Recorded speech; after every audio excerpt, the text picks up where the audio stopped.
Sa mga Wave 100 user dyan na gustong mag-upgrade ng cylinder block, ito mga bossing, which bike 56mm cylinder block with casting piston. Ito yung kanyang piston mga boss, casting. Ayan. Meron na yung air keyring, pin, at saka lock pin. Meron na rin yung gasket. At ito naman yung kanyang cylinder block. So sa mga gustong mag-upgrade dyan, ayan. At sa mga interesado palang ma-update sa mga paparating pa na parts para sa ating mga motor, pwede nyo kayo follow mga bossing.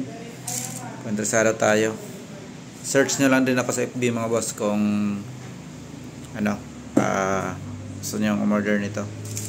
So ayan mga bossing, abang-abang lang sa mga paparating pa na parts para sa ating mga motor. Ito yung sa Wave 100. At sa, kung meron kang motor, kung anong motor ka meron, silipin nyo lang yung mga videos natin mga bossing. Marami na tayong upload yan. Baka isa sa mga hinahanap mo na upload na natin. So yan lang mga boss, yung ating updates ngayon. Ride safe mga bossing.